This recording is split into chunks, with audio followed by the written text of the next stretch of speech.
Okay, let's talk about Julia Ann Mercer. Julia Ann Mercer was a witness to goings on before the actual assassination took place, and she was on that Friday morning on November 22nd driving along Elm Street here, and she got held up on the right lane because a truck was pulled up with its hood open like it was broken down, and its two right tires, right front, right back, were up on the curb. It was blocking the right lane. It was causing a traffic jam. This was on November 22nd. She said this was about 2 hours before the assassination. So what is her testimony? She said, "I was driving a rented white Valiant automobile west on Elm Street and was proceeding to the overpass in a westerly direction, and at a point about 45 or 50 feet east of the overhead signs of the right entrance road to the overpass. There was a truck parked on the right side of the road. The truck looked like it had one or two wheels up on the curb. The hood was open. On the driver's side of the truck, there were printed letters in black oval shaped which said air conditioning. This was a pickup truck, and along the back side of the truck were what appeared to be toolboxes. The truck," and so you just imagine it's about in the area of this manhole cover right here, which is why I'm standing here. The truck was a green Ford with a Texas license. I remember seeing the word Ford on the back of the truck. She said there was a man sitting under the wheel of the truck and slouched over the wheel. This man had on a green jacket, was a white male, about 40s, early 40s, and was heavyset. She said another man was at the back of the truck and reached over the tailgate and took out from the truck what appeared to be a gun case. This case was about 8 inches wide at its widest spot and tapered down to a width of about 4 inches or 5 inches. It was brown in color. It had a handle and was about 3.5 to 4 feet long.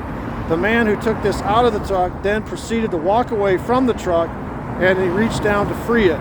He then proceeded to walk across the grass, okay, up the grassy knoll, and up the grassy hill, which forms part of the overpass. This is the last I saw of this man. So he's carrying a gun, right? And it came from this truck that was propped up. I had been delayed because the truck which I described was blocking my passage, and I had to wait until the lane to my left cleared so I could go to the... During the time that I was at this point and observed the above incident, there were 3 policemen standing and talking near a motorcycle on the bridge just west of me. So I'm going to turn this around and this is the grassy area that the guy with the gun ran up, just the grassy knoll. This is the bridge she's referring to. Obviously, that's the triple underpass. Okay, so she's still stuck in traffic here. Right here, about right where that manhole cover is. The man who took what appeared to be the gun case out of the truck was a white male who appeared to be in his late 20s or early 30s, and he was wearing a gray jacket, brown pants, and plaid shirt, as best as I can remember. I remember he had on some kind of a hat that looked like a wool stocking hat with a tassel in the middle of it.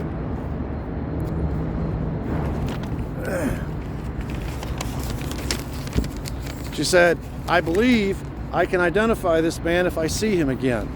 The man who remained in the truck had light brown hair, and I believe I could also identify him if I were to see him again. She signed this affidavit, Julia Ann Mercer. This is a statement she gave to the police. This is after the assassination. She's giving testimony of something that she thinks might be pertinent to the case. Obviously, the assassination happened right here. She saw a man offloading a gun 2 hours before the assassination.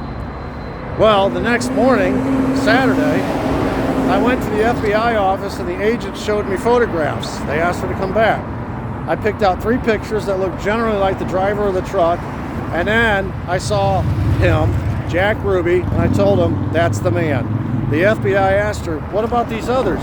You said they might be him." Mercer said they looked a lot like him, or a little like him, but no, I'm sure that this is the man. According to Mercer, she identified Jack Ruby to the FBI on Saturday. This is the day before Ruby shot Oswald, which happened on a Sunday. Saying, "That's right. When I saw him on TV the next day, Sunday, after he shot Oswald, I was shocked. I said to my family that was the man I saw in the truck." All right, so Mercer's statements, her alleged statements to the Warren Commission, indicated according to the Warren Commission, they said she was unable to ID Ruby, and this is what they published in their report. She never read the report. This is in 64. In 68, when she was presented with this and her alleged statements, she said, these have all been altered. They have me saying just the opposite of what I really told them. He was only a few feet from me. How could I not recognize Jack Ruby when I saw him shoot Oswald on TV? And then she looked at the signature. She said, see that notarized signature? That's not my signature either. So upon being questioned about this, both the Dallas Sheriff's Department and the FBI swore in affidavits of their own that Mercer could not identify Ruby when they asked her to. So we have a situation here where Mercer is saying she saw Ruby, and in his truck, 2 hours before the assassination, somebody's taking a gun, taking it up the grassy knoll. She says it was clearly Ruby, and they're saying, all the authorities are saying that she couldn't identify him. That's a common theme you start to see when you look at how the FBI handled this case. Narratives that were inconvenient or countered their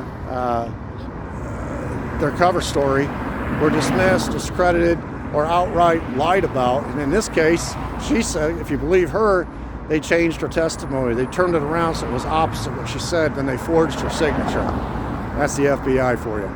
Julia Ann Mercer.